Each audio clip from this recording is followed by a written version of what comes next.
ngentot, setiap ngomong harus. Oke, kita mau bahas brandingan. Boleh ya, ini bridging yang bagus ya. Ini serius guys. Why? Kenapa? Nih nama sesinya why. Oke.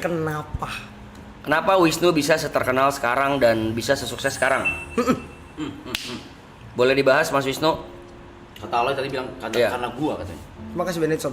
Apa yang membuat lu bisa Lu boleh lu mulut lu ya.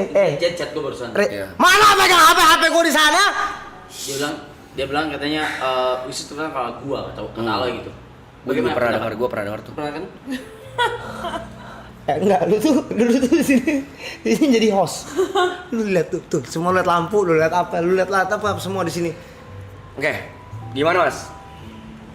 We talk about branding, how to brand yourself, mungkin di sini ada teman-teman DJ juga, ada yang bergerak di bidang profesi jasa apapun itu ya, fotografer, videografer, editor, musisi, DJ, dancer, semua yang berkaitan dengan brand, termasuk juga yang jualan juga boleh ya, dengerin nih. Ini ada giat-giat yang sering gue bahas tapi nggak dari mulut gue. Ya, serius. Gue sering bahas ini tapi dari mulut gue bukan dari mulut dia. Mungkin sekarang kalian bisa dengerin langsung how to brand atau how to train your dragon ya. How to train your dragon. How to build your brand untuk bisa memarketingkan dirimu sendiri. Silakan Wisnu Santika. Serius ya? Ini serius. Kali ini serius. Sekali aja. Ini banyak yang belum tahu. Kenapa lo bisa? Ada jamnya Mas. Ya. Iya. Lo bisa sukses ini. Ini lagi serius dulu. Karena kata Aloy. Enggak ada yang ngomong. Enggak, sebelumnya lo ceritanya apa sebelumnya? Gue pernah cerita produk yang baik itu bukan tentang produk yang bagus. Enggak selalu. Enggak semata-mata produk yang bagus itu selalu laku. Enggak. Ada juga bahkan beberapa produk yang bagus nggak laku. Karena marketingnya kurang. Sebaliknya produk yang biasa aja karena marketingnya bagus, dia laku banget. Oke. Berarti we talk about how to brand atau how to create a brand bisa sukses, gimana caranya. Lu as a DJ, gimana cara lu nge-brand diri lu yang orang-orang bisa tahu lu, tahu karya-karya lu. Technically gimana sih caranya lu nge-build brand itu, journey-nya, prosesnya, the whole process. Jadi kayak 10 tahun lalu kali ya, sekarang Ya. 2025 ya. 10 tahun lalu ketika gue baru mulai kayak kerja sebagai marketing nih di sebuah bar gitu ya. Gue adalah ketemu Dipa Barus.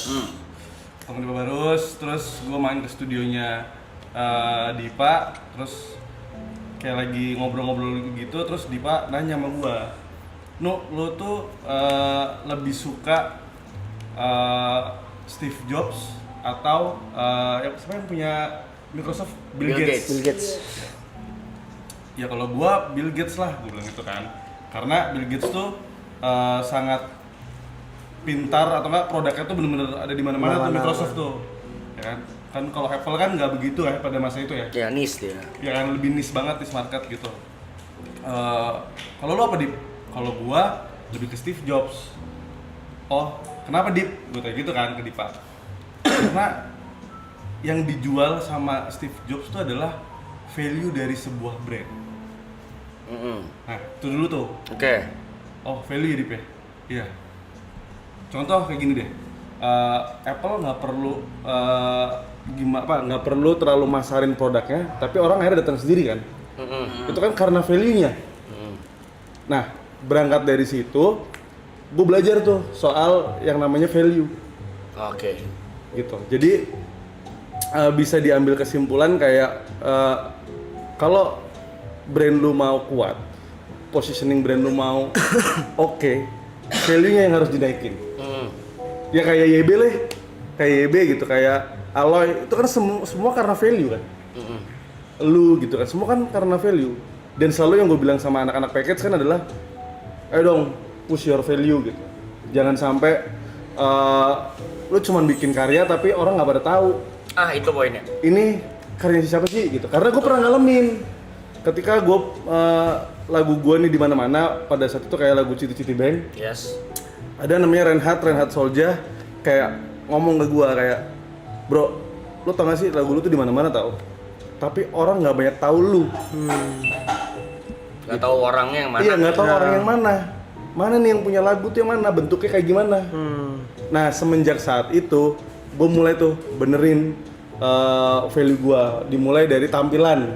Oke. Kayak gue dulu rambutnya klimis, lu pernah lihat kan rambut gue klimis? Tadi gua ada foto ntar. Nggak usah, nggak perlu lu kirim. Terus gue ganti jadi lebih nggak klimis. Terus dulu kacamata gue putih, jadi ganti kacamata hitam. Jadi biar Blendingan ya? brandingan, biar orang tuh lebih aware gitu sama si Wisnu ini. Berhasil kok.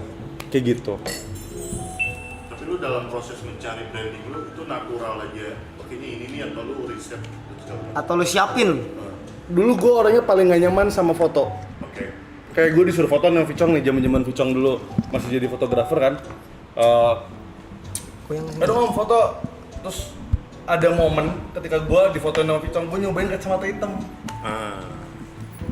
Nggak sengaja tuh, ih kayaknya oke nih, gue bilang gitu. Yang gue pakai baju warna hijau di Bali.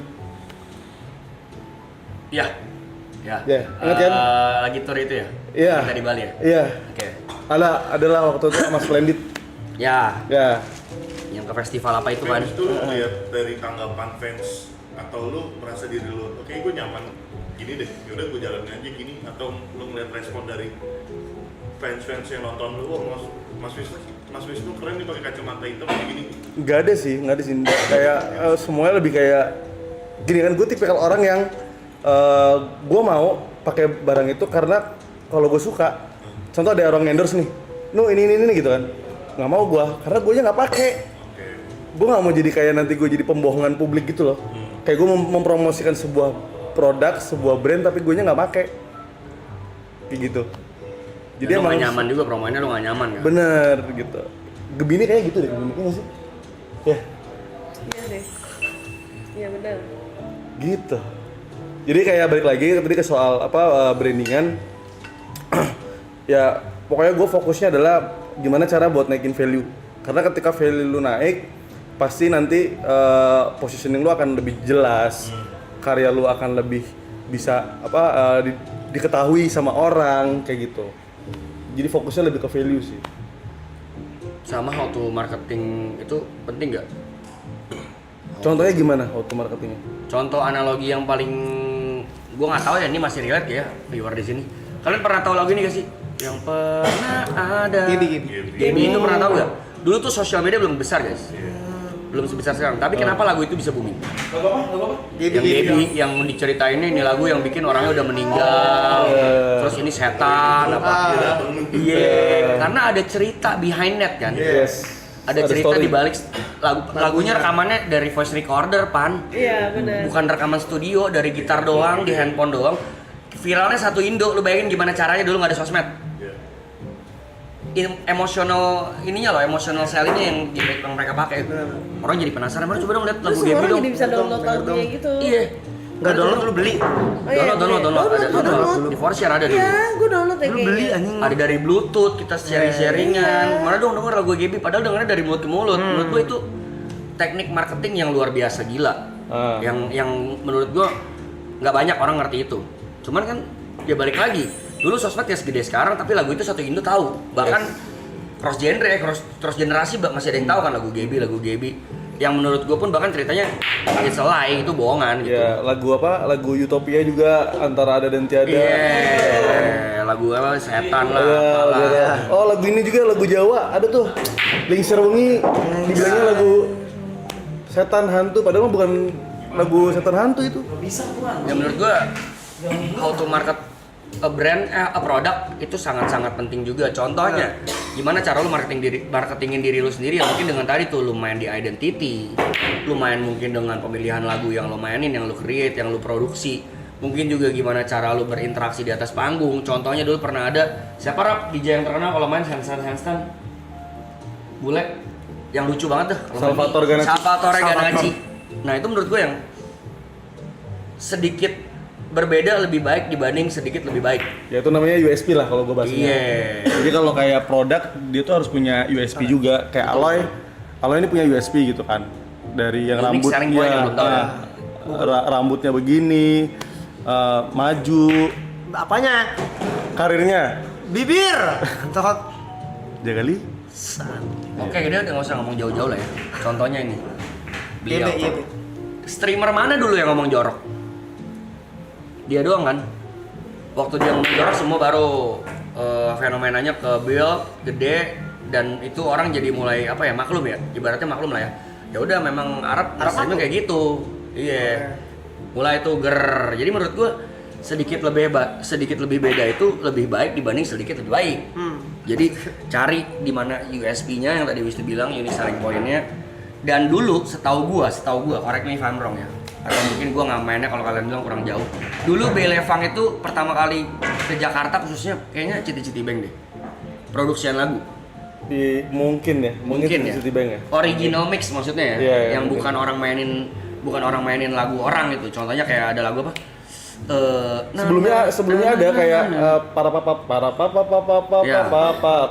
itu kayak cuman tuh lebih ke afro, Iya. afro beats Mm. gitu. Terus gue bikin versi si Belevangnya. Tuh. Nah dulu tuh nggak banyak yang produksian lagunya jenis sama Citi Bank. Tapi kenapa dia bisa sebesar itu ya karena ada yang beda. Iya.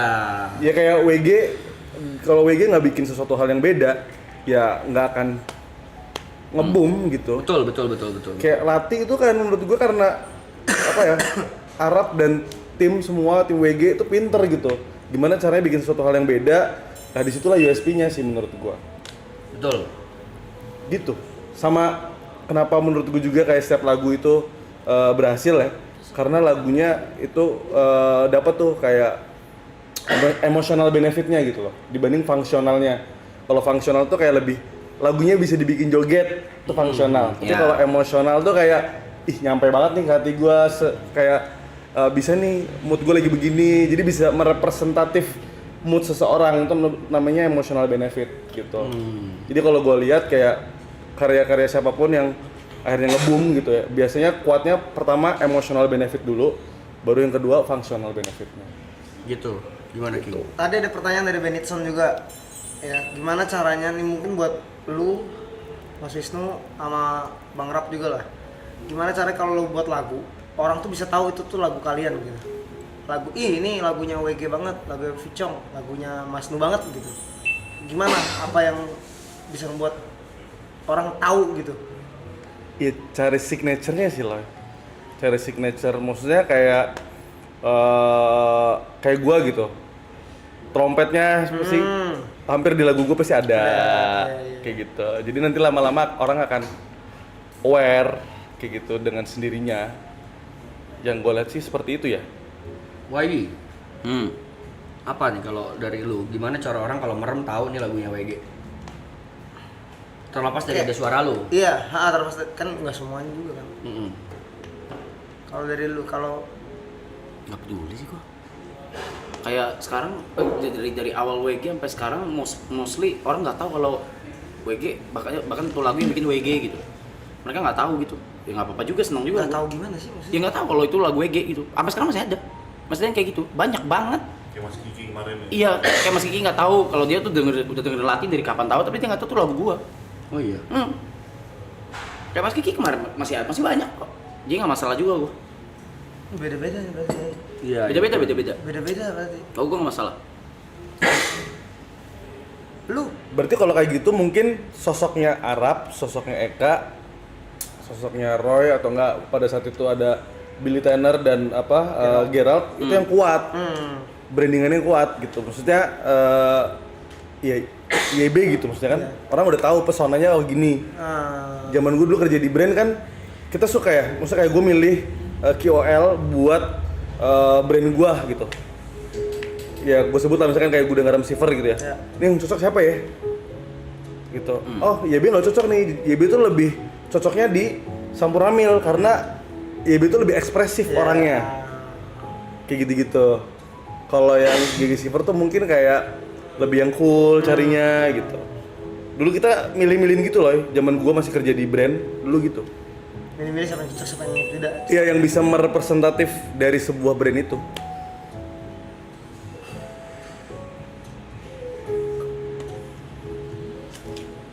Buka tuh lah. Apa? Mau dibuka kacamata lu? Enggak. Oke ya, kayaknya udah terlalu berat pembahasannya. Udah panjang. Itu tadi. Udah. Ya. Apa? Benetson tadi ada yang ngasih 500. Oh, ya. Thank you Benetson. Thank you.